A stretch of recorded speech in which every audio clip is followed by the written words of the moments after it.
পৃথিবীর সবচেয়ে বেশি রং বদলায় মানুষ। হে পৃথিবীর সবচেয়ে বেশি রং বদলায় মানুষ। আর কেউ যদি অভিনয় সেরা থাকে সেটাও একমাত্র মানুষ। একটা মানুষের সাথে বছরের পর বছর থেকেও একটা মানুষ চিনতে পারে না, অথচ সৃষ্টিকর্তা আমাদের অনেক ক্ষমতা দিয়েছে, কিন্তু মানুষ চেনার ক্ষমতা সৃষ্টিকর্তা আমাদের দেয়নি। এটাই হচ্ছে মানুষ।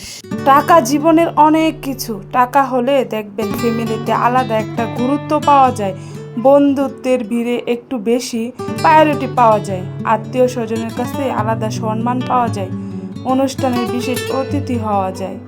আমাদের টাকা নেই, দেখবেন সব জায়গা থেকে অবহেলা পেতে শুরু করবেন। খুব কাছের মানুষেরও কাছে মূল্যহীন হয়ে উঠবেন। আমি যা চাইনি তাও অনেকবার করতে হয়েছে, আমি যা কখনো ভাবিনি সে পথেও হাঁটতে হয়েছে। জীবনে সব সময় আমার ইচ্ছে মতো চলেনি, বরং আমি জীবনের সিদ্ধান্ত মেনে নিয়েছি, কখনো নিজেকে বুঝিয়ে, কখনো পরিস্থিতিকে মেনে নিয়ে। আমি কেবল বেঁচে থাকার চেষ্টা করি সব সময়। আসসালামু আলাইকুম, হ্যালো এভরিওয়ান, কেমন আছেন সবাই? আশা করি সবাই ভালো আছেন। আমিও আলহামদুলিল্লাহ ভালো আছি। নতুন একটি ভিডিও দেখার জন্য সবাইকে আমন্ত্রণ জানাচ্ছি। গ্রামের বাড়িতে রান্না করতেছি মাটির চুলায় মুরগির মাংস, করলা ভাজি, চাপা শুটকির ভর্তা, আরও অনেক কিছু আছে।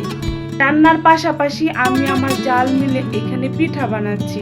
এই পিঠাটা হচ্ছে যে চাপা শুটকির ভর্তা দিয়ে, তারপর চাউলের গুঁড়ি গুলাই করে এরকম গোল গোল করে এটার ভিতরে ভর্তা দিয়ে তারপর খোলার মধ্যে তাপ দিতে হয়। এই পিঠাটা খেতে কিন্তু অসাধারণ মজা, আর জাল পিঠা খেতে আমার অনেক ভালো লাগে।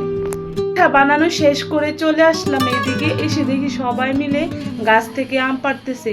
আমার বড় ছেলেও পাড়তেছিল আম, আমি এসে সবার সাথে যুক্ত হয়ে গেলাম। অনেকগুলো আম পাড়ছে, আর আমগুলো গাছ থেকে পড়েই ফেটে যাচ্ছে।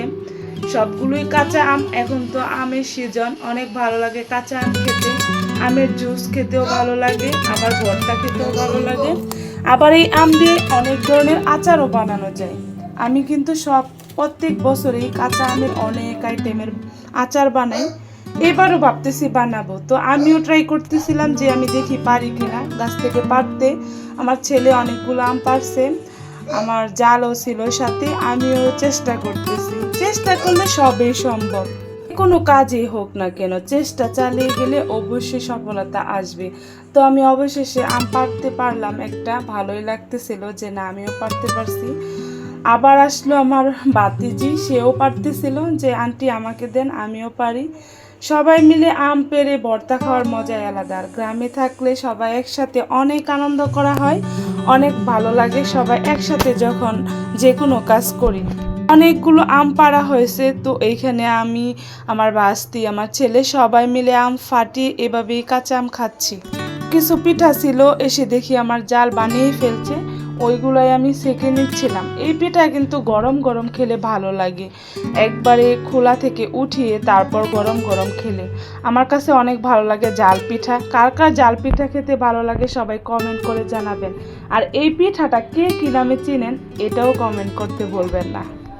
বাড়িতে সবারই এই পিঠাটা অনেক পছন্দ, আর জাল পিঠা কিন্তু সবারই পছন্দ। আমিও ট্রাই করতেছিলাম, বানানোর চেষ্টা করতেছিলাম যে কিভাবে বানানো হয়। আমি দেখছি যে আমার শাশুড়ি অনেক সুন্দর করে এই পিঠাটা বানায়, তো আমার জাল আর আমি মিলে ট্রাই করতেছি।